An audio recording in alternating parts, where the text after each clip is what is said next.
All right. Carnivore Soldier coming in from Austin, Texas. We're live at 7:05 on Wednesday, and that means it's a Hump Day Meetup again.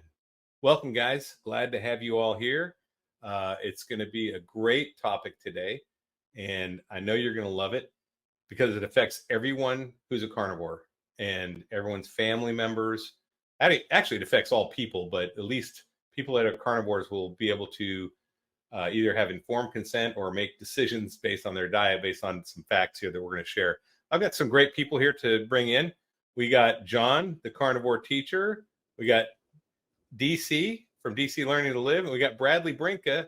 If you remember him, he was on my Mission Carnivore as a guest, and he's a soldier. You're still active, right, Bradley? I'm in the reserves still. In the reserves, yeah. And you're like an intel guy now, right? That's right. Using your brain instead of your body. That's a good idea. All right, let's go around and introduce ourselves. Start with you, John. Hi, I'm John. I'm a carnivore teacher, 1965 on YouTube and a couple of other social media platforms. I became a carnivore a year and 3 months ago. I was ketovore before that and keto before that. So I'm going on 5 years of no seed oils, or as close to zero seed oils as possible. So I have a lot to offer this conversation. I'm a seed oil Nazi. Yes, I am. And I'm looking forward to the conversation. All right, DC, why don't you jump in? Okay, I'm DC from DC Learning to Live. I am, at least 10 years keto, just over a year now, strict carnivore, managing blood cancer, been stage 4 twice, now remission for 9.5 years. And so most of my background is all about your blood work, trying to get that done, and healing your lymphatic system, because that's where most blood cancers start with lymphoma, so things like that. And dead set against seed oils, sugar, and all the stuff that actually poison your lymphatic system. So that's me in a nutshell. All right, Bradley. Quick intro. Hey, Bradley Brinka, live in Northern Virginia. I started experimenting with a ketogenic diet about 3 years ago. Initially, just to lose some weight. But what I found is it actually cured me of my lifelong sugar addiction in a very short span of time. So as I began to accrue the benefits of a keto diet, I got increasingly more strict. Eventually, eliminated basically all processed foods, all seed oils from the diet, and now eat a whole food diet, primarily of animal-based products. So, lots of red meat, lots of eggs, and recently eliminated dairy, which I've seen some interesting benefits from. So, looking forward to chatting tonight. That's great, man. So in case you haven't guessed, since we're all talking about seed oils, that's the topic tonight. And there was a great paper that I actually saw another video on, and I researched and found the paper. And the paper is a narrative review of the Western American diet, or the standard American diet, from a linoleic acid point of view. And if y'all aren't familiar with linoleic acid and seed oils, basically the seed oils, they have an omega-6 in them, right? But it's the wrong one. Am I right with that, yeah, John? Yeah. You're so right. They have an omega-6. These seed oils have an omega-6, and your body will accept it. But instead of doing the healthy thing that omega-6 is designed to do, because it's a plant-based, it will actually damage your cells, especially because it has a lot of oxidation going on. So it'll actually damage your cells and your mitochondria, cell walls, DNA, all kinds of things going on. And I kind of knew that, but what I didn't realize was the half-life of having this in your body and how dangerous it was. If you don't know what a half-life is, there's a biological half-life. Anything you ingest will have a half-life that it'll go through your body. Even radioactive particles. We used to study this when I was in nuclear power, that there's a radioactive half-life, depending on the particle you ingest, that your body will get rid of over time. And the half-life of this, which means the amount of time it takes for half of it to leave your body, is 608 days. And that to me was astounding, because that means that I'm only 1 year into this. I'm not even at the half point yet. Half of the stuff hasn't even left my body. And it'll take me 5 to 6 years to get it out of my body. So I've got 4 or 5 more years where this linoleic acid is still going to be in my body, damaging cells. Now it'll be less and less, won't be as much, but until I go 6 years, I still have, and as long as I don't reintroduce more of this stuff, I still have that damaging material in my body, in my fat tissues. So what did you guys think about this when you first started? Anyone have any thoughts on that? Because I know, John, you kind of knew. I don't know, DC or Bradley, if you knew this. What do you guys think about that 608-day half-life on linoleic acid? Yeah, it wasn't something I was very familiar with until I had been on keto for probably the better part of a year. I think like shortly before I had really started carnivore kind of exclusively. I remember reading a little bit about it. I don't know if you're familiar with Kate Shanahan's book, Deep Nutrition. I had read that one, where she talks a lot about seed oils, vegetable oils, and I'd seen a few presentations. I think Chris Kenobi and a few others and Tucker Goodrich is another one that comes to mind. Who's always talking about it. And you know, in the beginning when I started the diet, it was like, okay, what is the real culprit here of a bad diet? Is it the sugar? Right. Is it the carbohydrates? Is it the seed oils? And I've never like conclusively thought it's one or the other. I mean, they're all bad in different ways. And the advantage of carnivore diet is that you get rid of all of them. And so whichever one is, you know, the baddest of the bunch, it is one of the great benefits of the carnivore diet. Mm. How about you, DC? What were your thinking of it? I mean, you already shared this, so you knew about it. So what was your thinking on it? Yeah. Well, the thing, I mean, I knew the half-life was quite extensive, but it's also cumulative as well. So, you know, you think about all the years that you've been eating these seed oils, how long is it going to take to get rid of it, actually get all of it out of your body? It's probably take the rest of your life, really. Right. But it, you know, I've always looked at these seed oils as, I mean, apart from the fact that, they're high in omega-6s, there's, like you said, they're plant-based omega-6s, so they do poison your body anyway. But it's also the imbalance of like a high omega-6 intake compared to omega-3s that's also a problem. So even if they weren't toxic, rancid sort of oils, they would still be, you know, damaging your body anyway. And where people get fat, for example, you won't, like fats and oils, the body won't hold on to that, like it won't store as fat cells in your fat cells, for example. But when you combine like fat and sugar, that's where you get the bad combination. But a lot of these processed foods, you're combining sugar and seed oils. Yeah. So that's how they damage you so much, and that's how they make people so obese. And I don't think it's the seed oils that people are addicted to. I think it's the sugar they're addicted to, and then the oil does the damage. You know, I saw somewhere, and I can't remember where it was. I wish I could find it again. I think it might have been a video where someone was talking about how sugar is more addictive when combined with the seed oil. And I don't know if it's the mouthfeel thing, but it's like a scientific fact that they found that it's not like the bliss point, but it's just more addictive. I think it's part of the bliss point because the oil makes it creamy on the texture, and then the sugar. So that's part of the calculation of getting to that bliss point is the texture of the food, as well as the salty and the sweet. And so that's the fat part. And of course, they won't use a good fat. They're going to use the linoleic acid seed oil. And that's why it's you find it in pretty much every processed food. It's breakfast cereals, whatever, oatmeal, whatever, it's in there. And what's interesting is you go to Europe, you don't find it. In fact, it's outlawed. So you see, I looked up Lucky Charms, I think last week or the week before, and compared the German Lucky Charms to American Lucky Charms, about half the ingredients. And the extra ingredients we have are seed oils. Oh yeah. I'll share that again. There's a lot of seed oils involved in that. So I can go to Europe and eat my Lucky Charm.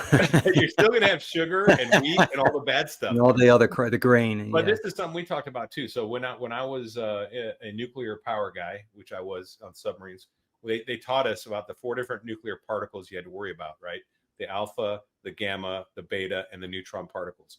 And then we had like a test just to see if you understood what protected you from each one.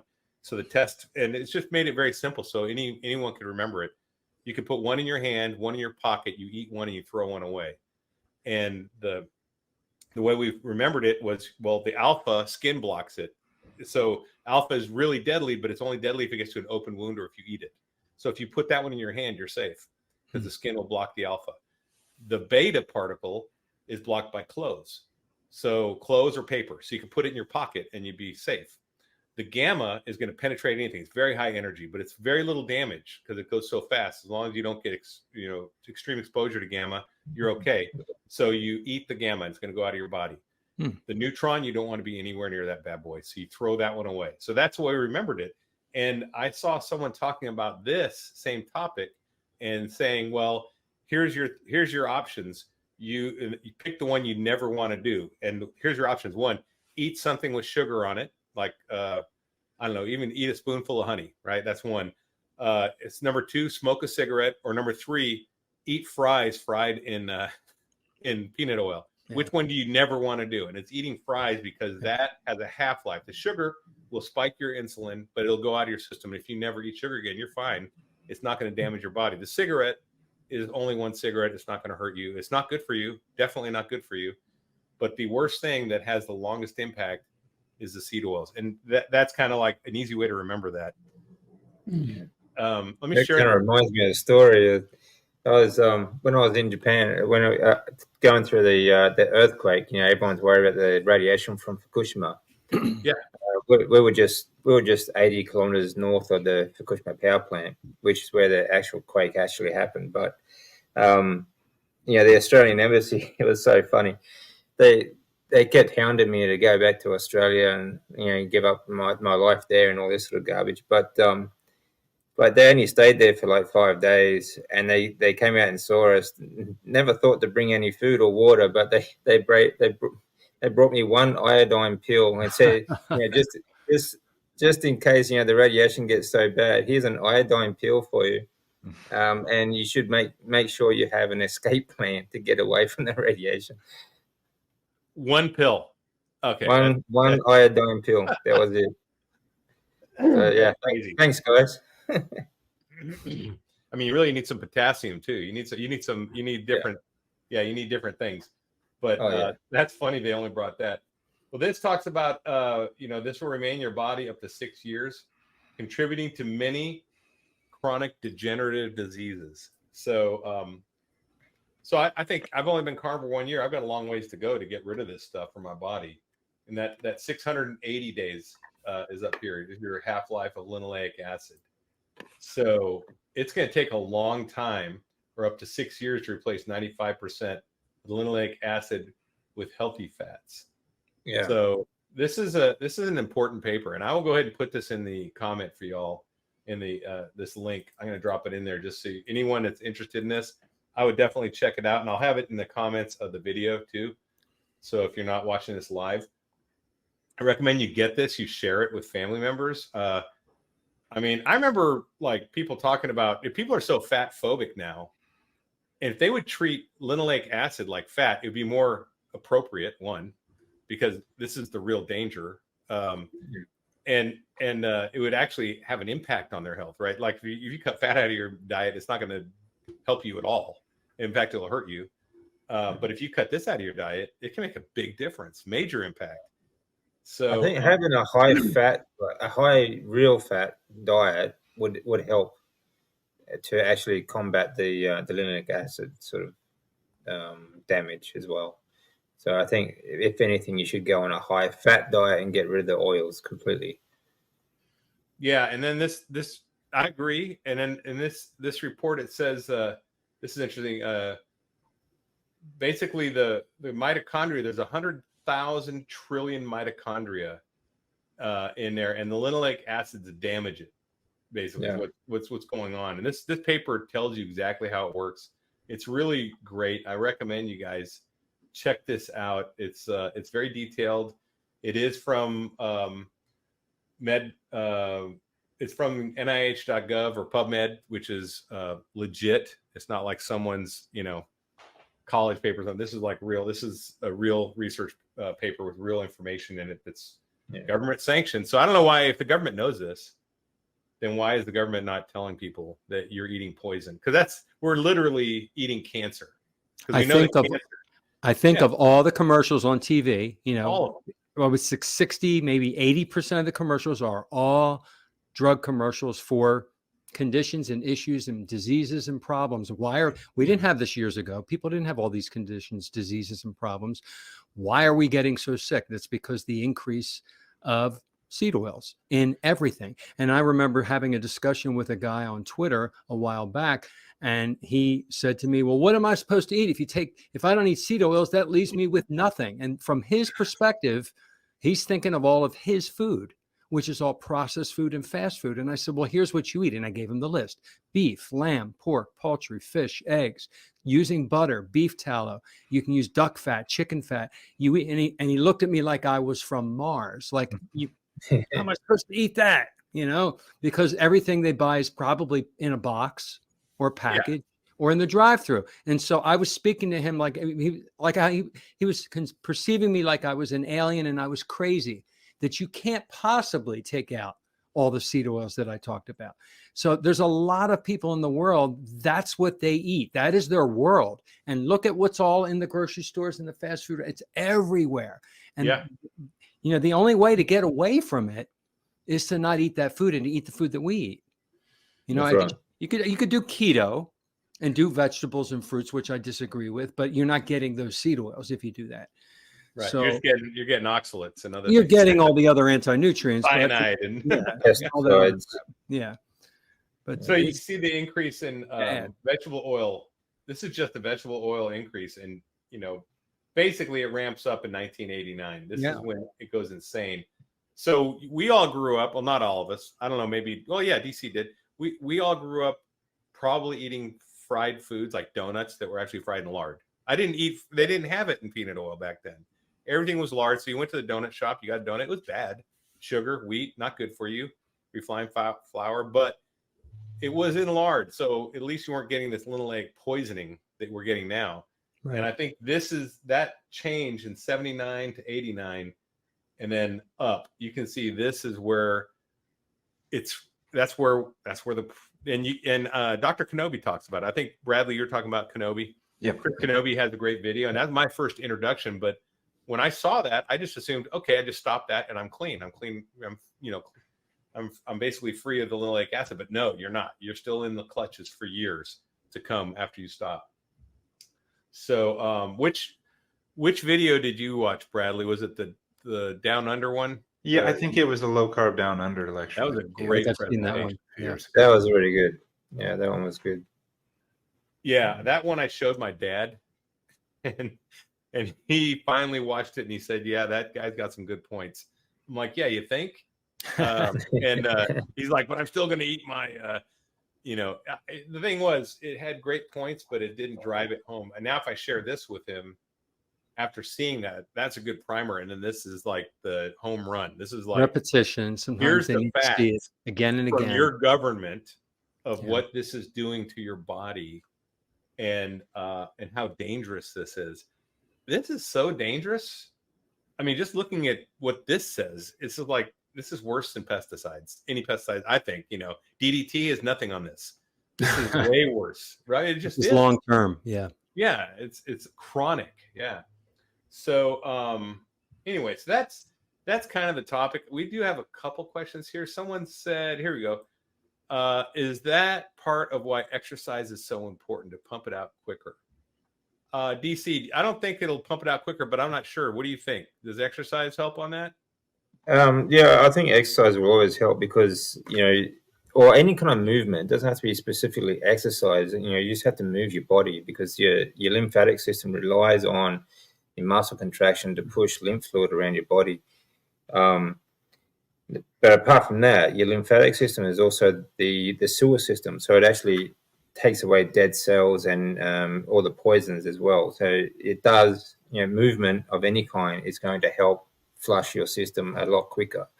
Or at least get rid of some of the damaged cells and the poisons in the toxins in your body. So movement is always crucial. Okay. Yeah, I find when I exercise, I feel better. I mean, I just do. I think there's a lot of things that happen I think it'd be interesting to see if when they say like half-life is say what was it 640 odd days or 680 something, days, 680 680 days.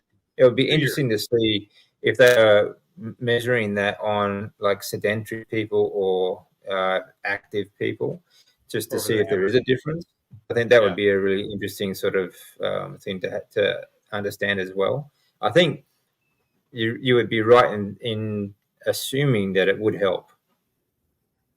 To me it just seems like it would make sense, but Yeah, you know, because you're running things through your body, more water, more sweat, more, you know, and also you're decreasing your fat if you're doing this, hopefully, and especially if you're eating a proper diet, then you're decreasing your fat to your adipose tissue, which I think this linoleic acid sits in there, right? Sits in the adipose tissue. Yeah. So that's when you start. Yeah, when you're mixing the sugars and the linoleic acids and everything like that, that's when you start storing all those, in your fat cells. So if you can get rid of, move your fats and, like I said, like get rid of the waste from your lymphatic system, it's going to help a lot. So. Yeah. Hey, you got Nia's in the house. Nia's way. How you doing, Nia? Welcome. In case you guys don't know, anyone that's in the Texas area, Dr. Barry will be in San Antonio next weekend, and I'm going to be down there too. I'm going down to Oh, great. Yeah, it's during the weekend before the eclipse. They came down. Dr. Barry and his wife came down to watch the eclipse. Unfortunately, the weather's probably going to be bad, but I'm planning on going down there and meeting up with him, and that'll be really cool because he's not going to be at KetoCon, so it's going to be a great opportunity. I'm bringing my son. It's going to be fantastic. So Nia, in case you didn't, I know you're up in Dallas, but and that's a long ways from San Antonio, but Dr. Barry will be in there next week, and if you guys need information, just contact me and I'll send you a link for the meetup. All right. So let's talk about traveling and eating out. And also, Bradley, since you're a soldier sometimes, and sometimes you're civilian, because I've done it. Well, you know, reserve. I've done that. I like that sometimes. Yeah, you're always a soldier. But I mean, when you're in the field, let's start with you. Well, have you done any FTXs, like field exercises? Since you've been carnivore. This was one of the benefits of going MI. Is like our idea of the field is very different than what it was in a. Are you in the skiff? Yeah, we're in a skiff. That's our field. You know. Yeah. Okay. But like I had a 2-week annual training last summer, and we were just staying at a hotel down here in Virginia. We had our own lodging. We were not sharing a room with anybody. Yeah. But I brought my own pots and pans, and I did a Costco run. My first night that I got there. I was lucky. We had a fridge, had a little kitchenette and everything. So I went out and bought. I don't know. I went out twice. Over the course of the 2 weeks, and I would get ground beef and eggs mostly. I cooked a few steaks on the grill, and that's kind of become my MO now for travel. I was down in Savannah, Georgia over the weekend for Easter. And the same thing. I packed a couple pots and pans. I got down there, bought some good butter, and I cooked all of my own meals when I was down there. And you get some funny looks from people. I stopped caring after a while. It was a little weird the first time to do it. They're not going to die of cancer, right? I always offer them. They're always welcome to have some. They're not interested. Can I say I love Savannah, Georgia? It's a beautiful city. It is a fantastic city. It's so much history. It's so interesting. All the weeping willow trees. And and the eccentric people. They're real. Mm-hmm. So if you want to get a feel for it, you can't go. Watch or read Midnight in the Garden of Good and Evil. The movie's great, and it's the reason the movie's great. It follows the book almost exactly. But Kevin Spacey's in it, and what's the other guy's name? I forget his name, but he was the guy from Say Anything. What's the guy's name with the radio over his head and everything? Oh, I can't remember. Anyway, I'll think of it. But he's one of the 1980s kids stars. I do a lot of international travel for my work, and this is a bit of a challenge sometimes. But the places I go to, so I've been to Eastern Europe quite a few times. I was in Cyprus back in December, down in Mexico, and I'm kind of forced to go out to eat, forced to go to some restaurants. I'm not going to fast for 7 days. I guess I could, but I'd be a little bit miserable. Not But, fun. but I've come up with a few ways, I mean, to get around this. I'll look for good restaurants, and honestly, even going to an average restaurant in a place like Slovakia or Austria, I mean, I think the quality of the restaurant food is just far superior to what you're going to get in an average restaurant here. So it's cooked, almost certainly cooked in something better. So I'll go to a steakhouse in Austria, and it's no different than going to a really good steakhouse here. But one of the things I've done recently, I'm really curious to try it on my next trip in a few weeks, is I made some pemmican. I actually watched one of Nia's videos, kind of used her recipe, did a slightly different protein, fat content. But I made some pemmican with a dehydrator and some beef tallow, and it turned out really well. It looks like a brownie from the outside. Really? But That's it's cool. it's nature's kind of original protein bar. It's what the Plains Indians used to use for thousands of years. And the British Army in the War of 1812 ate pemmican when they came. They made their own and ate it. So yeah, it's really good. I mean, I wish we could go back to it, and it'd be better than MREs. Anything's better than an MRE. Those things will walk you up. They're so terrible for you. Yeah. There's a great book. I don't know if you're familiar with a guy named Vilhjalmur Stefansson, who Yeah. 20th century polar explorer. I read his book, which was I haven't read it. Not by Bread Alone, is kind of a sort of a half memoir, half him ranting about nutrition in the early 1920s to the 40s. And it's funny because you read it and you realize that the debates that we're having today, or the things that people are talking about in this space of diet and nutrition, they were talking about it 100 years ago. And you had some of the same kind of the same divisions between people who were more plant-based and people who were advocates for a more meat-based diet, and they use different terminology, but it's fundamentally the same argument that they're having 100 years ago. That's pretty interesting. And it's like we just keep repeating the same thing: rinse, wash, and repeat, right? And the science was really subtle back then too. During his Bellevue study, I believe it was. Yeah, he did the Bellevue Hospital. The Bellevue Hospital study they did for 12 months. Him and his partner. But he himself actually followed the just steak and egg sort of diet, basically just meat, for over 6 years. Plus, he did 13 summers and 10 winters in the Arctic with the Arctic River people, the Inuit, and others, just eating what they eat. And like you said, he always advocated that a perfect balanced diet is fat and muscle meat. That's it. Yeah. Like he even said, like they never ate any organs unless they were desperate, and they usually gave the organ meat because they're lean. They fed that to the dogs. It's really interesting when he talks about kind of the state of health of the Inuits that he's living with for close to a decade, and he's he's describing it like these people don't have diabetes, they don't have tooth decay, they don't have all of these diseases of civilization. He talks about these same people, these same populations, as soon as that Western diet is introduced, they have all of the same issues, Same with the Aborigines, it's exactly the same. And then the people they had no deficiencies either at all. Yeah. People talk about the Inuit now that they have high cancer rate and everything and high heart disease. Well, they're also the worst smokers in the world. They smoke like it's going out of style. Yeah, drinkers, smokers, drink and smoke. And then we introduce that too, right? You get rid of all, and those are plant based. I just want to point it out. Alcohol and cigarettes are both plant based. That's so we're introducing more plant based poisons, and yes, they are dying younger now. But back when he was interacting with them, they were more pure ancestral diet. They weren't doing all that. And same with the Aborigines, right? And there's probably some Aborigines that still are ancestral diet, but not many compared to the not yet. So, and John, why don't you talk about going on a cruise, because you just got back, right? How was it? I did. Now you showed that card. This is a card that I made. Let me see that card. Yeah, let me make you big here. Let me see if I can do this. No, that's all right. And I just listed all the seed oils like that. And I said, I'm allergic to all these seed oils with a big no and an arrow. And then all the things that I can have, the oils I can and the meats I can. So I brought, about 10 of these cards, right? Folded them up. They're bigger than a business card, but any restaurant or venue on the ship, I brought it in. And I looked them straight in the eye with the confidence that I now have. I didn't have this 5 years ago. Said, listen, I have a severe allergy to vegetable oil. You have to use their verbiage. They don't know the word seed oil. Right. They don't know the list. They'll say, we don't use seed oils. Yeah, We this use is olive it. oil. Yeah, so they'll tell us what it is. And these are the oils I cannot have. And they usually come back and say, okay, this is what on the menu, you can have this, this, this, and this, which makes their job easier. Right.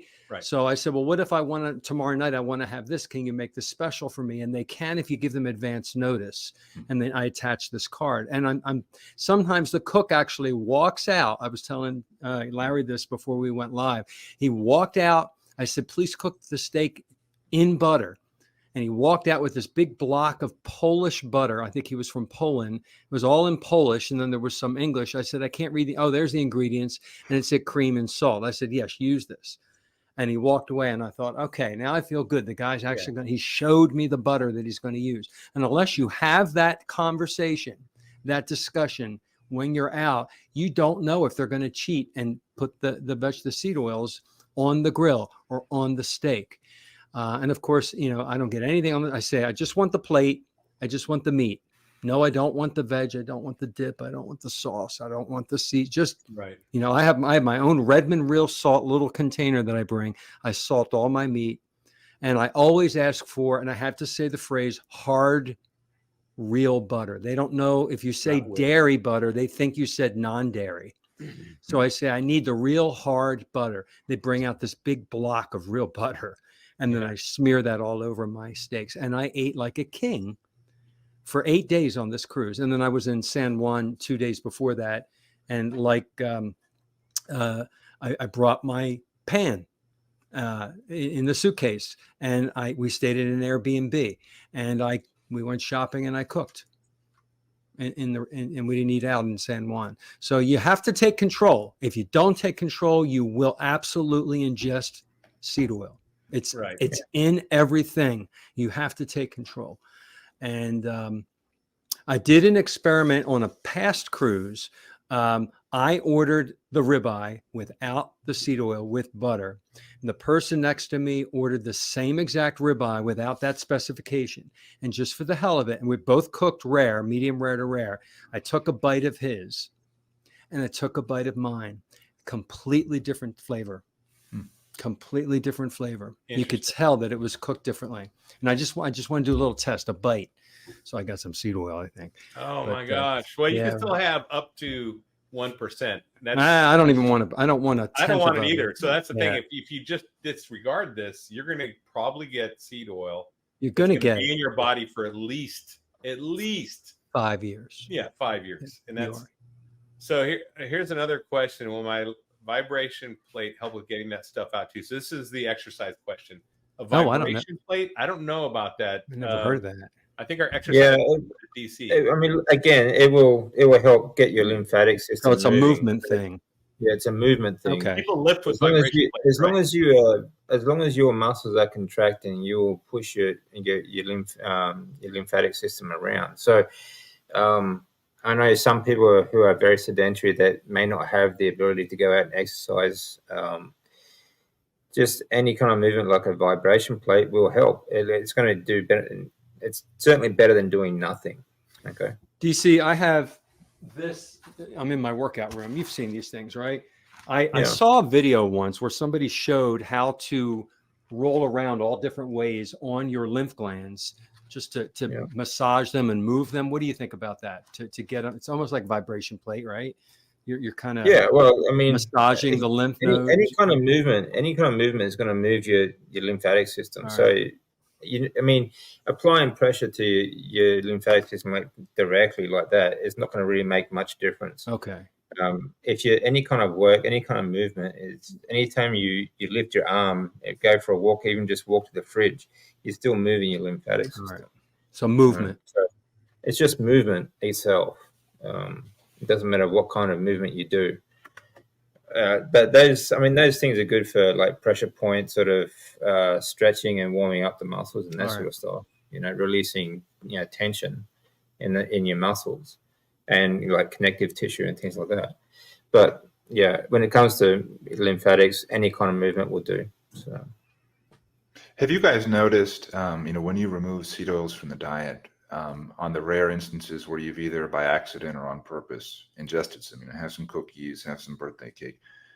I personally, on the rare occasions will, ingest seed oils again, I feel like my tolerance is much, much lower for it than it used to be.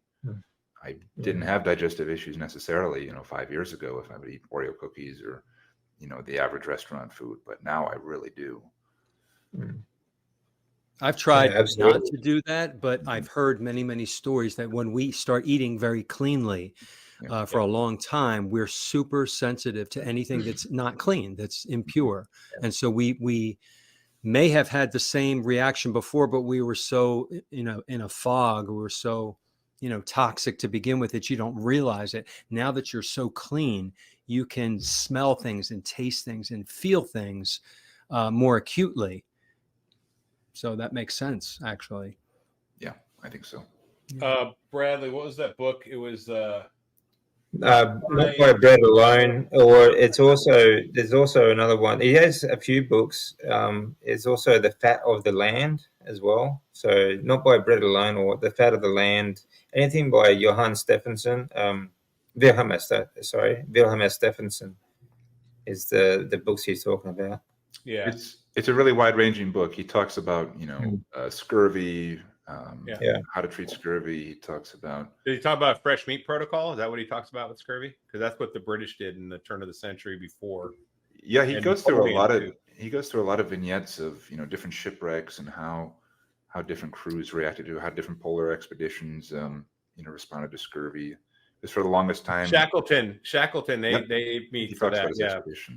Yeah.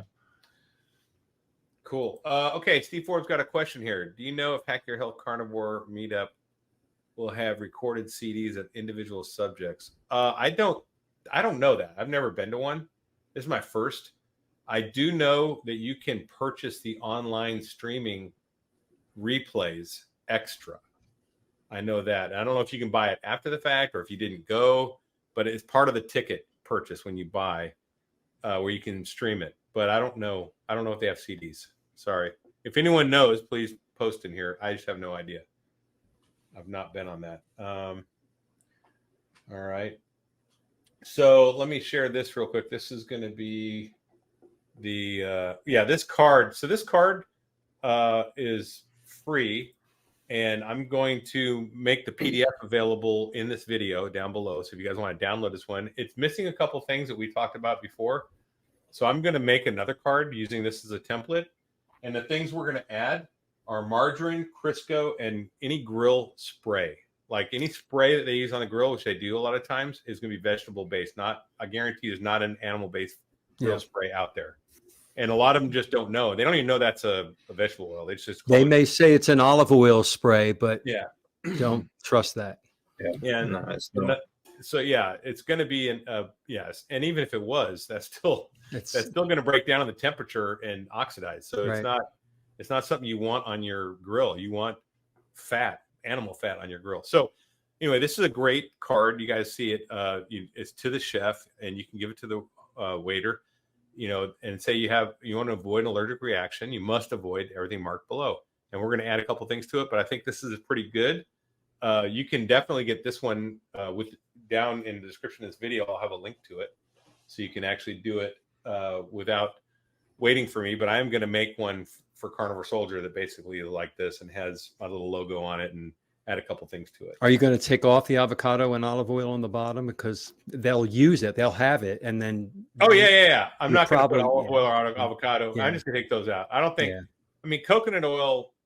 Borderline. You can't mess coconut oil up, and it's mostly saturated, even though it's okay. from the plant. But I'll take these out because, for one thing, they will oxidize. Avocado has a higher smoke point, but it's still oxidized. It does, but you don't know if it's real.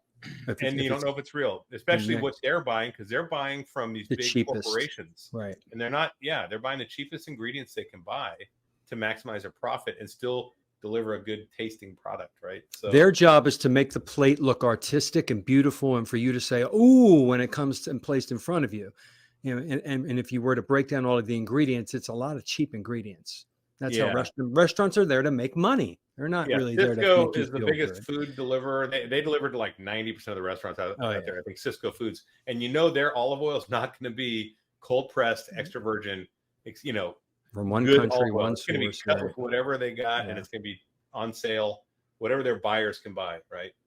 Yeah, most of that stuff are just oil blends as well. And they say, Yeah. like, when you like go to the supermarket and you like a bottle of olive oil, for example, if you have a look at the ingredients, they'll on top they'll say it's an olive oil blend, because there's like 2% is olive oil, and the rest is made up of all these other seed oil garbage things. So Yeah, QQQ. So I've been keto 5 years now, carnivore 9 months. So in that time, if I had any seed oils in my salad dressing from a restaurant, cooked meat, it'll take 5 years. Yes, that's correct. Yes. Or if you had any keto snacks that were processed, they'll probably have seed oils in them too. Almost all of them do. Like anything you most see of them will. listed keto, or like protein bars that are supposed to be healthy, all that garbage.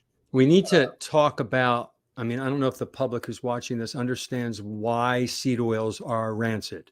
Yeah, go ahead. What do they do that's so bad to the body? We give this list, and maybe some people don't know why, because it's in everything. So let's talk about why it's bad and how it's made. And when you understand those facts, then it's a little more easy to understand why you want to stay away from it. You're more motivated to really try to stay away from it. Yeah, the only quote unquote healthy plant oils, which aren't super healthy in the first place, but the only ones that are semi-safe are ones that are extracted without high temperatures and pressures.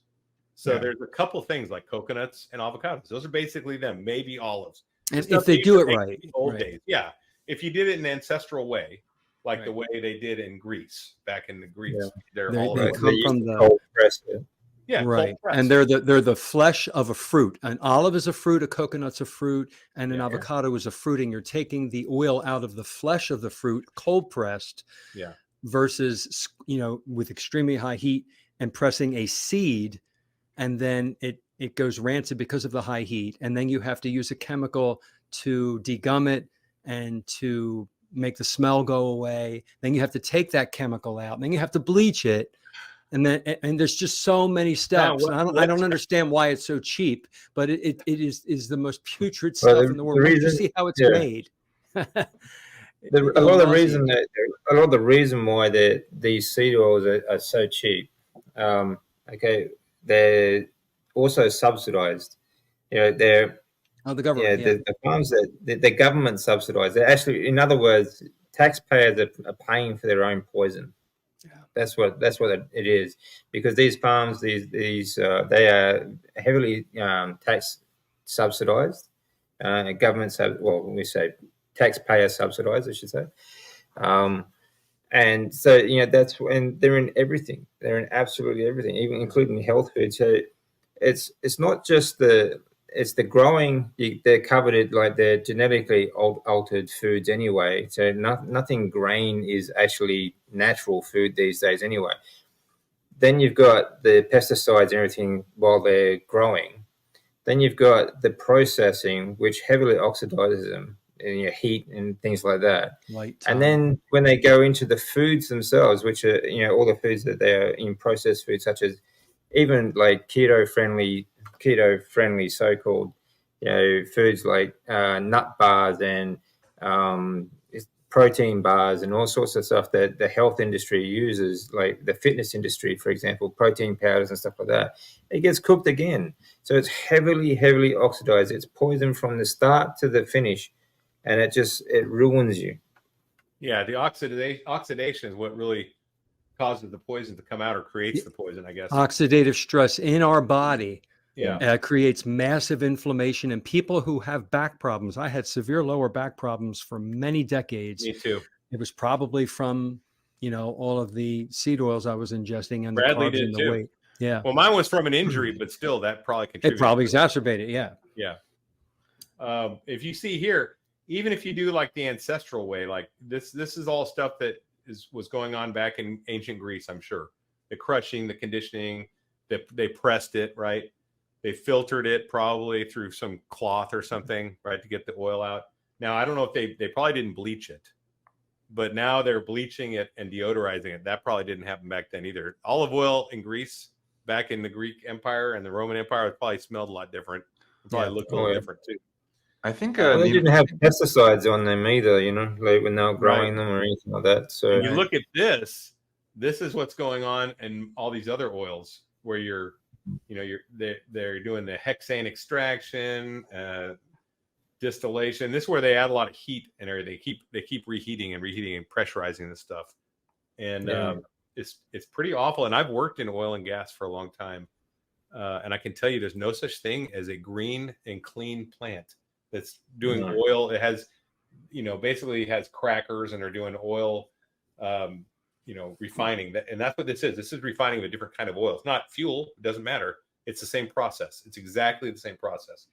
It's just a food based version, and I guess human edible, even though it's not really. But yeah. Well, a lot of oils that we don't see as fuel actually can be used as fuel, like especially biofuels. The first diesel engine, he ran that on peanut oil. We had the old deuce and a halfs we had in the Army back when I first started. They were called multi-fuel. I don't know if Bradley, I don't know if you were in when they had multi-fuel deuce and a halfs, but we had some from Vietnam still in my unit. There's a medical unit, so we were like last to get updated. And multi-fuel, you could put cooking oil in it. You could put diesel. You could put gas in it. Anything, and it would run. I mean, the engines were amazing engines. They were designed that way on purpose. That's what we should do today with our automobiles. Let's just take all the seed oil that we should not be ingesting, and let's use it as our fuel. And I don't know if it's real, or it's a create an engine for it. But I've read that the Germans developed seed oil that turned into Crisco. That formula was actually based for that's true. war machines, like submarines and tank tracks and that kind of stuff to lubricate them. That's a great use for it. I think that's an important point too. Besides them just being terrible for us, like this is a very new thing for humans to be ingesting. This is not even the ancient Greeks. When they used olive oil, I mean, they weren't cooking all of their food in olive oil. They used it. You read about olive oil, like in the historical record, they're using it to douse their bodies in. They're using it for religious purposes. They're mostly cooking and anointing, lard and butter. And that's right. Exactly. So these things that we associate that are just ubiquitous in our food chain, our food supply, have only been around for 120, 130 years, maybe. 100 years at best until they've been broadly available for most people. And before that time, there were almost no heart attacks. Right. Dr. Anthony Chafee talks about this all the time, how they've done biopsies and autopsies, and they can't find a heart attack before 1911. All right. And then right around that date. 1911, that's when they started. That's when they started and became an epidemic. 1890s, I think 1880s were the first of the cottonseed oil and things like that. Then you had soybean oil came out in 1908, and it was largely used, in packaging and things like that. And there was also even in the 70s, there was a study done on the safety of soybean oil because they were worried that the packaging that was it was used as a sealant on cardboard boxes to seal them from weather damage and that sort of stuff. Do you ever remember really old cardboard boxes? They had that really dark sort of oil look on them. Yeah, that's soybean oil. Okay, that they actually treated the cardboard with, and they were worried that this was flaking off and getting into the food that was actually carrying and causing diseases such as cancers. And they, the study in the 70s, they said the result was that yes, this was something of concern, but unfortunately, since then, that soybean oil is in every processed food that you can find, and it's not just your food bars and everything like that. Even jerkies, beef jerky and any kind of meat jerky, soybean enhanced. Why would you soy enhanced meat for protein? It's a preservative, I guess. I don't know. but yeah, they have it in everything, especially in America. As I pointed out earlier, in Europe, they don't have nearly as much. It's outlawed in a lot of foods. So if you get breakfast cereal or Doritos over there, they don't have seed oils in them, which is crazy because it's illegal. Yeah, because they always say like they're great for preserving foods and stuff like that. But refrigerators, for example, haven't been around very long. Really, we preserve food a lot earlier than that. One of the best food preservatives that we have is salt. Salt and smoke. Yeah, that's where Texas barbecue came from, by the way. Yeah. They used to slaughter the animal and sell off all the fresh meat they could. Anything they didn't, they smoked and they salted it. And these were the German immigrants and the Czechoslovakian immigrants. And they had wood they called Baruch, and that's where barbecue came from an article I read anyway. And Baruch was a type of wood they used to burn, I guess, to smoke the meat. But that was it. And then people started liking the smoked meat so much they came requesting it. Hey, I don't want the fresh meat. I want the smoked meat, right? For one, they don't have to worry about storing it, especially in the summer. There's no cold weather outside. So anyway, very interesting stuff. So we have a question: is olive oil labeled extra virgin olive oil and ingredients only list cold pressed olive oil? Is that assurance enough that it's not mixed with other oils? I have some info on that if I can get my 2 cents on that. So, and I learned this from when I was keto, when I was using olive oil. So if you're going to use olive oil, number one, extra virgin olive oil is the kind that you want to get. It needs to be in a dark glass bottle, never plastic. Dark so it keeps out the light, because light is one of the things that can make a unsaturated fat like olive oil. It's very fragile. It can ruin it. It needs to come, the label should not be a sell by date or a use by date. You're looking for a harvest date, and the harvest date should be no more than 3 years. That's when they harvested the actual olives. And then you want to try to find a single source. So if it's just from the same farm, and then that's going to be a very expensive extra virgin olive oil. And you taste it, put it in the back of your tongue, and it should burn and have a very earthy taste. And then you want to use it for drizzling. You drizzle it on food that's already cooked. You don't cook with it. Never heat it. Yeah, you don't ever cook with it. No reason to cook with it, right? You got fat. Heat it up. And if you're going to use an olive oil, you're going to pay for it, and to make sure that it's single sourced with a harvest date and a dark glass bottle. I don't use it anymore because it costs too much. I'd rather use butter and lard. But if you're going to use olive oil, those are the criteria I learned. Yeah. So real olive oil is really expensive, actually.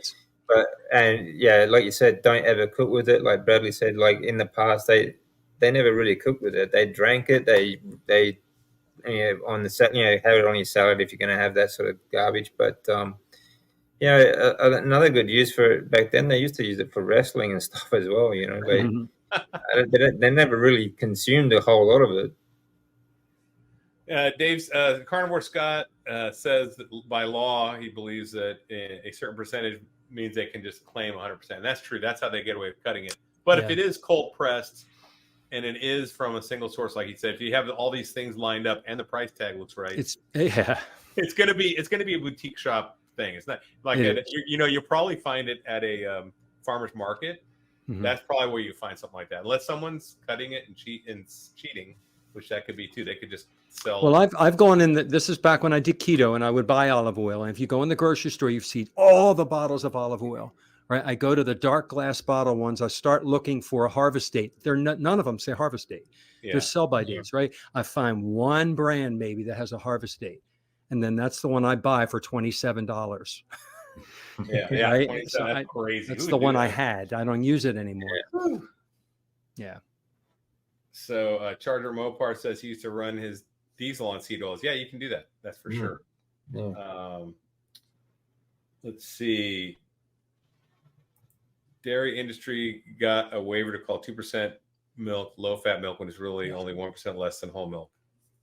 Interesting. Yeah. They just add sugar, though. I know they cut fat out. They have to add sugar when they cut fat out. So right. Yeah. Oh yeah, Carnivore Scott. Remember, he's old school like me. He remembers the multi-fuel trucks. You're old like me, Carnivore Scott. I know you are because you're about the same age as I am. You're not old. Yeah, exactly. I'll be 58. I'll be 58 in May the 4th. A couple weeks. May 4th. May the 4th be with you. Yeah. That's how I remembered it. 1 month away. We're 1 month. I feel fantastic, by the way. Good. Let's see. Most I've read about EVOO is that it is much different olive oil. I don't use it anymore, but was curious. Mm. Now, the other thing is this: if you're eating sardines, make sure they're in water, not oil, any oil, because they're always going to use the cheapest. Again, they're going to use the cheapest oil they can get. It's going to be grapeseed oil. It'll have olive oil in it for a little flavor, but don't get oil for fish. Always get water. Yeah. Any tin fish that you buy, you should always get in water. Spring water, not the Well, it's oils. great. When you open up that tin and it is packed in water, you'll see these little bubbles of oil on the top. That's the actual omega-3 coming out of the fish. Drink it. Don't throw it down the drain. That's good stuff. Nice. Let's see. So we have Carnivore Scott saying now they found a lot of CBD in ancient Egyptians. Yes, they did. All the mummies were riddled with plaque and caries. Yeah. And bad That's true. teeth. Yeah, that's right. Because that in Egypt was like one of the biggest grain cultures, because they cleared all the forest. That there used to be a heap of forest land around the pyramids, and that now it's all sand because they cleared it all for growing crops for the slaves. Keep the slaves eating grains, and they won't fight back. I got a report that my volume dropped. Maybe No, I'm it not. sounds Okay, you're is that fine. okay to you guys? All right. yeah. Just Carnivore Rick, Carnivore Scott, maybe my thing dropped when you were listening or something at that point. Let's see. Consuming olive oil is relatively new, used primarily as external oils for thousands of years, not consumed. Yep, that's exactly right. Yeah, exactly. So, it's pretty crazy how they've marketed all this stuff to us, and it flies in the face of science now that we know about this linoleic acid, but people don't even know. I didn't know what linoleic acid was before I became a carnivore. I got to be honest. I don't know if you guys did. I mean, I wasn't really into the nutrition thing that much. When I did keto, it was just for a purpose of getting ready for school. So I was like, okay, carbohydrates bad, sugar bad, get rid of that. I see my weight go down, my performance went up. I was ready for school, and that was kind of the way I did it. I just did the easy, low hanging fruit thing of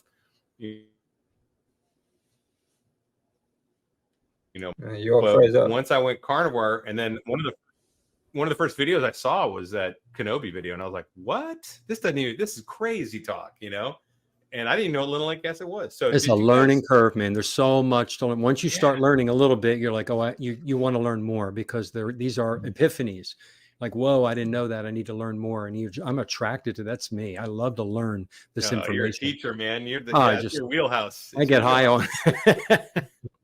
It's a steep learning curve, I think. But I think in general, like people, you don't need to know all the mechanisms of the body to understand that real whole food is going to be much healthier for you. And it's just, you don't have to get too technical about it, but in your own life, it really is it is a much simpler thing than you really think it is. Eating is very easy. It should be very easy. Should be. I mean, we're an animal. Yeah. We just happen to be the apex predators, but it's basic instinct. We forgot all that. Everything gets so complicated with all the commercials on television and all the products that are colorful, and they want to make they want to make money from us. That's right. I like to compare it to driving a car. You don't have to know about what voltage your electrical system has to be at, and you don't have to know what octane fuel you need in there or what your weight of your oil needs to be. All you need to do is be able to get in there, turn the key, and operate the pedals and drive and turn it, and then trust that it will work the next time you get in and do the same thing and get the same results. So you can actually start just knowing that and then get into it, become an enthusiast. But isn't it nice to know all that information too? It is nice. Yeah. It is. Yeah. And it's good. I mean, if you're going to be a car owner, you do want to learn that stuff. Yeah. You should know that, I need, 12 volts DC, and I need to have this octane of fuel, and I should have this weight of oil. You should know that stuff and what pressure needs to go in your tires, Right. But when you first start driving, you don't have to. You can drive for years without knowing that stuff. A lot of people still do. Yes. Yeah, a lot of people go their whole lives not knowing. So they do. I have a neighbor that They have the company come with the tow truck. This is how they get their oil changed. The tow truck takes the car away. They do the oil, then they come back and they dump it off. That's how they get their oil changed. I don't think they know even how to do anything. So Julia Venetian Cat Fine Art says, "Hi Larry, hi everyone. I've had real olive oil in Italy. Nothing like the swill they sell." Yeah. I mean, she means here, I'm sure. Yeah. Happy to use lard, butter, and tallow. Yeah. That's. Yeah. I'm sure you can get, just like going to a vineyard and getting real wine. You can do that Right. in a small mom and pop vineyard. You probably do that with the olive oil in Italy. That's pretty cool. And cooking with tallow and butter, it just tastes so much better. You cook a it's steak so and good. with like Pam versus cooking it with, tallow that you can make at home, basically for free. You just get fat from the butcher. And this came from the saturated fat scare and heart disease and Fat cholesterol. phobia. And this is why everybody switched to vegetable oil, seed oils. And so today people are still using Pam. They'll spray the pan lightly with Pam, which of course is soybean oil. Yeah. And then they put their omelet in there and they don't want to put too much, and we're throwing dabs and dabs of butter in there, but they're still fat phobic. Yeah, it lasts. And I got to think that because they didn't, I've got to believe that when they went for this vegetable oil thing back in the 50s and 60s, that they probably thought it was just an equivalent. They thought, well, it's not going to hurt anyone. Yeah, it's not gonna, they weren't malevolent. Now they are. People that know now. I don't think so. Like back then, Bradley was saying, like they were having this same argument 100 years ago. Yeah. You have it. Behind there's a lot of very powerful people, a lot of very powerful psychotic people behind the vegan movement, from a long time ago, like Kellogg's and all the rest of the 7-Day Adventists and all the rest of it, the cults. Okay. Yeah. And all the people that run our countries, our governments are all, that's, I know that's probably a story for another day but there's a lot of sinister people behind it. And they know, the people in government, for example, they won't know because they're just useful idiots. But the people pushing this sort of stuff, they know exactly what, this stuff does to people. They know that, these seed oils and are damaging our health, for one. And they know that keeping your cholesterol level low is what kills people. It does. Yeah, that's why you get mental diseases like mental illness and dementia, Parkinson's, all these other things. They're all related to depression and all the rest of it, and of course many other diseases such as cancer and other things, heart disease, because of low cholesterol. But they keep forcing this low cholesterol lie down our throats. Yeah, the doctors are taught that in medical school. That's right. Yeah, and unfortunately, you don't have enough free-thinking doctors to actually question the education. A lot of them come out of medical school or completely indoctrinated, thinking, well, this is it. There's no other way. This is the only thing. They don't learn anything else along the way. They make no real-world observations. Well, and I just did a movie review. I know you guys love my movie reviews on a John Carpenter movie from 1988 called They Live. And I think we've talked about it a little bit in the past. Yeah. But They Live is a fantastic movie. If you haven't watched it or haven't watched it recently, watch it again through carnivore eyes, through that lens that you have now. Because in that movie, aliens have come in and taken over, and they're broadcasting a message to sleep and obey and to no independent thought. These are like direct messages are broadcasting out. And not only the aliens doing that, but there's people in league with them, humans that have allied themselves with them to help the aliens get their message across. And the aliens are basically treating the world like their third world country. They've not come to invade and conquer. They've come to exploit and make everyone cattle. And that it's exactly what we're seeing now. So like when you're talking about these nefarious guys at the top, those are the aliens. And then we have people that are useful idiots or people that are supporting them. Because there are people that, as long as they're getting rich, they'll do whatever they need to do. And they're not even going to investigate. They're just going to say, yes, sir, we'll do what you want to do. it'll make my stock. So check out They Live. My video will be coming out this week. So if you want to watch my thoughts on it, it's really a great movie. It's a classic Carpenter, and John Carpenter was the man in the 80s. When you think about Escape from New York, Halloween, yeah. Halloween. I love the you thing. think Yeah, about- well, how true now? How true is Escape from New York now? Yeah. Well, you look at it, the guy was, he's kind of a prophet, right? Like Escape from New York. And actually, if you look at They Live, it's a dystopian LA, but it looks a lot like LA right now. A lot of homeless people out of work, and New York. down on their luck. Well, the rich are getting richer, right? And the rich happen to be aliens and humans helping the aliens. So it's really interesting. And the media controls it all. Oh, interesting. Yeah, with their commercials and their ads. So, well, now we have one question here, and I'm going to start with Bradley because he got his studly weights behind him. Do you all work out? How many days a week and what type of workout? Bradley, why don't you start? Yeah, I work out probably about 5 to 6 days a week. I'll just kind of alternate different barbell workouts every day. I bought a 50-pound kettlebell recently, started incorporating kettlebell swings, and that's been awesome. Really love that. And actually, after our last conversation, Larry, I had watched some of the videos from Dr. Sean Amara. Sprinting. And I started incorporating some sprints, which I had not been doing. I hadn't been doing really any kind of cardio at all. And it's been fantastic. I've really enjoyed the sprinting. Just waking up with like a little bit more pep in the step, just like not feeling as sluggish when you get out of bed. That kind of coincided with eliminating dairy. I just for the hell of it, I'm like, you know what? I probably eat too much cheese. I could just sit there and munch it all day. So I cut out dairy about 2 weeks ago. I've dropped like another 6-7 pounds since then, just incorporating that in the sprints and just noticing that I'm just more vascular, can see the veins in the body a little bit more.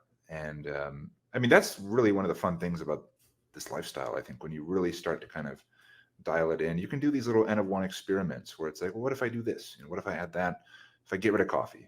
I got rid of coffee as well about a month ago. And I had terrible withdrawals for like 3 days. Oh, yeah. It was worse than when I quit smoking, worse than when I stopped drinking alcohol. It was I'm like, wow, that's probably not good for me. Yeah. If I'm having headaches and fatigue and waking up in the middle of the night.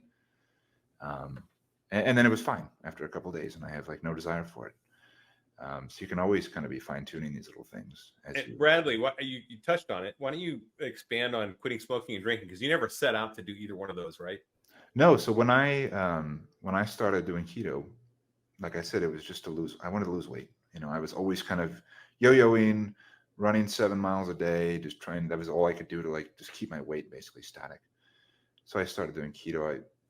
It was a really dirty keto, like I said, because I was overseas. I was deployed at the time. I was on a military base, and I'm sure I was still ingesting seed oils. But even eliminating all those sugary foods and snacks, weight just started peeling off. And what I found was over the course of the next year, especially as my diet got a lot more strict, that I had just naturally started tapering off the use of alcohol and tobacco. Not to where I was like trying to quit it or anything, right? But I just wasn't doing it as much. And then eventually, I hadn't bought any tobacco in a while. I'm like, well, I'm just not going to buy anymore. And so I quit that effectively cold turkey last year. And alcohol, very rare instances I'll have it. If I see a couple of guys I deployed with years ago, I'll have a shot of vodka, but I don't keep any alcohol in the house. I don't drink it all otherwise. That happened to me too. And we're not unique because I've heard it from a lot of other people. Their addictions, whether they be gambling, whether they be sugar. I think it's because you get rid of some addictions, then all of them start falling away. The power drops, I think, for me. So anyway, I just wanted you to share that because I think it's super important. It's a great, hopeful message. All right, DC, workout routines. Yeah, I mix it up. I like training. I do something at least every day, even like an active recovery sort of day. Like I'll go for a walk with, so I'll do some rucking. So I'll carry a 50 pound vest and bag and go for a hike. I'll also carry a 50 pound vest for sprints, stair sprints. I like doing stair sprints. I like plyometric calisthenics and a lot of bar work at the gym as well. Sometimes I'll mix it up between volume and high intensity training. So I do all that. I just feel like anything I feel like doing. So yeah. just mixing it up. That's good. That's a lot of functional fitness. Yeah. So what about you, John? Do you do any exercise? Yeah, in the morning I go for a bike ride almost every morning. I try to do it, watch the sunrise. And lately I've, parked the bike at a tree in a park, and I'll do a sprint to the next tree and back. I do that a couple times, and I get back on the bike. I finish my ride. Then I have a Bowflex Revolution machine that I bought during COVID lockdown, and I still use it. I haven't gone back to the gym yet. And so I'll do back and buys one day, chest and tries the next day, shoulders, legs, abs. The third day, I do abs every day. And then I'll take the fourth day off. So I do 3 on, 1 off. And every night after dinner, I go for like a 2-mile walk and come back. I usually go barefoot. I try to ground. Yep. I live in South Florida, so it's not cold. And you do it enough times, and if it starts raining or whatever, then I can't do it. I miss it. Like it's not a chore for me. I love doing this stuff. And when I can't do it for whatever reason, I go through a little withdrawal. Like, man, I can't do my bike ride. I can't go for my walk. So I like, I look in the mirror and I see a vein that I didn't see before. Yeah. And I think I'm aging backwards since I started going carnivore. Yeah, I am for sure. I work out at least 4 times a week at the gym. Plus, I do a lot of physical stuff at home, yard work. Like, I just dethatched my front and backyard, and I did it manually with a rake. That's work. That's a lot. That is a lot of work. Yeah, it kicked my ass. I got blisters. I still have a blister here where and I ripped I had to get I tried it without gloves first. Get some gloves, Larry. Yeah, I put gloves on afterwards. I was like, all right. I thought carnivore's gonna protect me, right? Well, you're not bulletproof. Right? You're still gonna get some blisters. But I'm lifting like I was in college again. I'm running sprints. That's great. Today I have a random timer app on my phone that if I hit, it'll automatically generate a number between 8 and 30 seconds. And I don't know what it's going to do. So I hit it and I run. And then that way it's a random sprint each time. It could be an 8-second sprint, could be a 10-second, could be a 30-second. And, it always seems to me that I'm always getting 27 and 26 seconds. You go like, what's 27 until you're totally gassed, right? Yeah. And I tell you, I feel, for one thing, my musculature, my lower body, my buttocks, my thighs, everything's getting tight, really firm and really strong. And the other thing is I'm recovering really quick. I check my heart rate after a sprint, and it's between 160 to 176, depending on how hard and how long it was, how gassed I am. And then within, 30 seconds, I'm back down to like 140 to 130. I'm dropping quick. I'm ready to go for another sprint. It's pretty awesome. And I haven't had that since like I wrestled in high school, I think, when I had that vascular, so sprinting, not only is it going to burn a lot of fat and build your muscle and get rid of the it's not subcutaneous, it's the visceral fat, right? Visceral fat. And then not only that, but your cardiovascular is fantastic. Yeah, it's really good. Your blood flow, everything. It's good for everything. Yeah. I think your lymphatic system, right, DC? The lymphatic system is going crazy. Well, that movement. What's been really eye-opening for me is just how you don't have to run very far. Like you said, 30 seconds or less, that's all you need. Yeah. And I only do 5 or 6 sprints a day, and it's game-changing. It is. I don't know how many you're doing, but it doesn't take many. Yeah, I'll do about the same, between 5 and 10. And I was doing them out in the sun in Georgia. Georgia was beautiful the other day. Doing them outside, like middle of the day when it was hot. I'm looking forward to going on the beach and doing it. I think DC, you can do that, right? You can go on the beach. Yeah, that's another good thing. I like going. Like grounding is really good. You go to the beach and do like barefoot sprints and stuff like that as well. Sand is great. Soft sand sprints, but deep breathing. If you can't do a lot of activity, you can't move very well. Deep breathing exercise like the Wim Hof method, that is a really good exercise. You have a lot of muscle groups working to breathe. You have 5 different abdominal muscle groups. You've got all your intercostal muscles between your ribs, your pectoral muscles in your chest. All these are involved in your breathing, and it really gets your lymphatic system moving. And that's how I started. Like when I was after my transplant, I couldn't, like I was years and years in bed. I couldn't even walk to 2 feet to my bathroom. Okay, so that is a great way to start if you're largely sedentary or you don't have the movement ability to do the things that we do. Breathing is a good exercise. Yeah, for sure. So Julia Venetian Fine Art Cat does sprints every other day, 60-yard sprints, has emphysema. 60 yards is pretty long. That's a good one. That's good. Not always consistent, but it's good for you. Yeah, for sure. Well, hey, we've gone over our time. I want to respect you guys' time. So if you guys want to drop off, you can. I'm going to try to answer a couple more questions, and I'll be dropping off too. But I'm good at the moment. No, I'm fine. You guys still good to stay on for a few more? Yeah. Okay. Yeah, we've got 35 people on right now, and let's see. I surf a lot, couch surf. Okay. Yeah, so fitness routine is something that I didn't start with.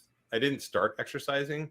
I really just started eating and walking and losing weight. And I didn't join the gym until December. I did buy an X3 system, which is a band system, and I worked on that for a while. And my strength rapidly increased. There is something very anabolic about eating this way. Our body's just meant to be this way. And you're just going. I put muscle on and lost fat just walking. So I mean, that's ridiculous, right? And I remember always, like, when I wrestled and stuff, I was struggling to put muscle on all the time. But now it just seems to come on pretty easy. I don't know about you guys, but for me, it's simple. Let's see. As long as you're consistent, it'll come on. It's consistent. And then we also need to realize some people, I think it's more the younger guys, they think you have to work out every day and not rest. The muscles don't grow unless you let them rest. You have to have a day or two of rest, or even 3 days. Quality sleep, and sleep, and that's when they grow. I'm a big napper. I love the nap. That's why it's good to do a split routines. Yeah, I love the nap after my workout. Like, I come home and I'll hit the gym. I'll work in the morning, and then at noon, I will go lay on the couch and take like a 20-minute nap. It feels so good, and it's the best quality sleep. Yeah. So Bradley, we got a question for you. Why would you parachute into the Arctic, Bradley? So I found myself asking the same existential question in 2015. I remember the day. It was January 2015. It was the day I decided I'm getting out of the active duty army. I'm done with it. Because I was sleeping outside in the middle of Fairbanks, Alaska in January. It was negative 40 degrees, and I had like a flu or something. Oh my gosh. I felt absolutely miserable. I think the real story is that the Army at some point, or Congress or somebody, wanted to stand up an airborne unit on the West Coast, right? And they could have chosen literally any place. They could have chosen, JBLM. They could have chosen California or Hawaii. That would have been a good place. But they said, no, we're gonna choose the 25th ID, which is based out of Alaska and Hawaii, but we're gonna put it in Alaska. And so we were kind of like an 82nd Airborne wannabe being up in Alaska. And so we were both trained to be parachutists, but also Arctic, alpine soldiers. And we were kind of like, so you're 10th mountain parachuters kind of, but we were not really good at either of those because you didn't spend enough time in either of those jobs or duties to really master it. So you kind of sucked at both. I mean, it was a fun place, but it was kind of definitely an odd place to put a parachute regiment. Wow. One more question here. We got, do you sprint wearing special shoes? I just picked up some off of Amazon. Gosh, I don't remember what brand it was. I think they're Asics. I don't buy any like special shoes. I have some kind of soleless shoes, like the flat bottom shoes for just like for deadlift, or I'll just do workouts barefoot too. But I generally don't like a really thick sole on the shoe. But no, I don't go out of my way and buy crazy expensive shoes or anything. My shoes are soleless shoes too. I just got cheap ones from Amazon. I forget what they are, but they're not expensive. They were in fact, I'll look them up real quick. I think I can. Anyway, they were just simple soleless shoes that I can put on. I don't want any support for sole. I want to be on the pads of my feet when I sprint. That's what I do. So, what about you, DC? When you sprint, do you wear any special shoes? No, I don't have any special shoes. I mean, I have I have the brand I use are Merrell, just running shoes for sprints. But you know, for lifting or anything like that, I just wear Vans. You know, they're nice, flat, thin rubber sole. I feel like, you know, like as a strength and conditioning coach, you know, this like I've seen a trend recently. Some idiot TikToker told people, you know, like do your deadlifts and your squats in socks or some shit. And now everyone's doing it. You know, it's just ridiculous. Get some flat shoes. You know, Vans. They're dead set cheap. You got a nice grippy rubber sole, and you know, they're great for squats and deadlifts and anything like that. So that's all. I mean, if you can't train in rags, I don't see what the whole. Then you don't know what you're doing. Simple as that. Like, I don't get the whole fashion trend about gyms at the moment. You know, the stupid outfits that most women wear. They wear it like a uniform. You know, it's utter stupidity to me. A lot of money. There's a lot of money being spent in workout clothes, and if you see the price of the sneakers in the stores, the kids have to have them. You know, as a teacher, they had to. They had to be. They're over $150, $200 for a pair of sneakers they're going to outgrow or wear out. It's not in no time. It's crazy, and they wear it like a uniform. It's like right, you know, right. Yeah, so it's the same as, you know, anything recently like that Stanley mug thing. Like some idiot TikToker said, "Oh, look, this Stanley mug's wonderful," and now everyone in the gym's got one. It's like you got to be kidding me, right? Yeah. They wear it all part of it. It's like a uniform. And women, like, it doesn't matter what size they are either. They're all wearing the same skimpy outfits, or the like. Seriously, if you can't train in rags, you don't know what you're doing. I just got these shoes. They're athletic shoes. They have no real sole. That's a decent price too. $37. They're cheap, and and I use them just for when I want a flat sole walk or when I want to sprint.